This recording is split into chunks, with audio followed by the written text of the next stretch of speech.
আজ রাত্রেবেলায় বাড়ি আসার পথে ইচ্ছে করছিল যে একটু চিকেন খাবো, যেহেতু রাত অনেকটা হয়ে গেছে আর এখন কোথায় চিকেন পাবো। তাই গিয়েছিলাম একটা বিরিয়ানির দোকানে। তো সেখান থেকে একটা চিকেনের পিস নিয়েছি, আর তার সাথে সামান্য পরিমাণ রাইস আর একটা আলু, তাই দিয়ে এখন খাওয়া দাওয়া করছি। এই হচ্ছে চিকেনের পিস, আর সামান্য পরিমাণ রাইস নিয়েছি। রাইসটা দরকার ছিল না, তো দোকান থেকে জোর করে দিয়ে দিল, যেহেতু চেনাশোনা দোকান আর একদমই দাদার মতন, অনেক দিন ধরেই পরিচিত। আর দেখো এরকম একটা গোটা আলু দিয়েছে, তার সাথে বললাম একটু কাঁচা পেঁয়াজ দিয়েছে, যেহেতু পেঁয়াজটা আমি ভালো খাই। শশাও ছিল, যেহেতু শশা আমি রাত্রেবেলা খাই না, আর তোমরা জানো যে শশা রাত্রেবেলা খাওয়াটা কতটা স্বাস্থ্যের পক্ষে ক্ষতিকারক, তাই জন্য শশাটাই আমি অ্যাভয়েড করি। আর এখানে দেখো পেঁয়াজগুলো কত সুন্দর, বিশেষ করে এরকম ধরনের পেঁয়াজ আমার খেতে খুব ভালো লাগে। আর মিষ্টি, পেঁয়াজগুলো খুব মিষ্টি।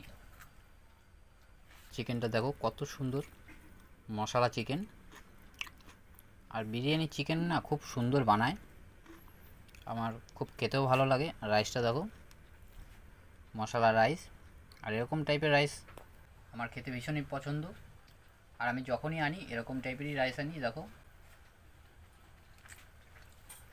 দারুণ সেন্ট।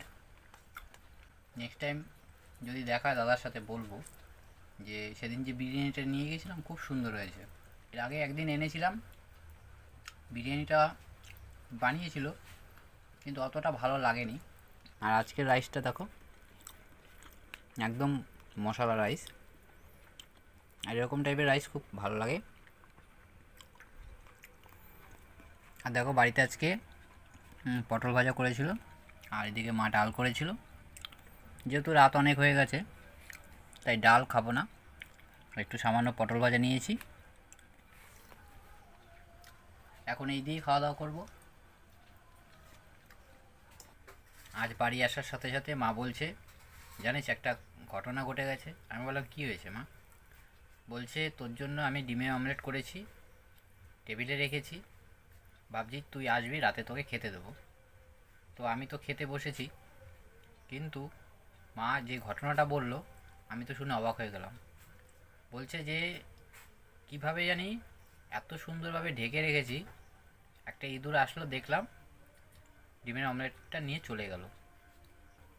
প্রচণ্ড আমাদের প্রবলেম হচ্ছে ইঁদুর নিয়ে, মানে খাবার একটু ঢেকে রাখা যাচ্ছে না, রাখলেই ওরা উৎপাত শুরু করে দিচ্ছে। মানে এখন কি করা যায় সেটা যদি তোমাদের কারো জানা থাকে অবশ্যই আমাকে জানিও, আমরা খুব প্রবলেমের মধ্যে আছি।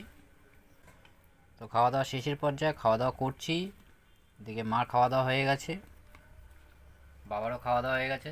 বাবা শুয়ে পড়েছে, মা কাজ করছে রান্নাঘরে, কারণ রাতে যেহেতু ঢেকে না রাখলে খুব অসুবিধা হবে, তো সকাল সকাল উঠতে হবে, ওই জন্য মা সব কিছু গুছিয়ে রাখছে আর আমি খাওয়া দাওয়া করছি।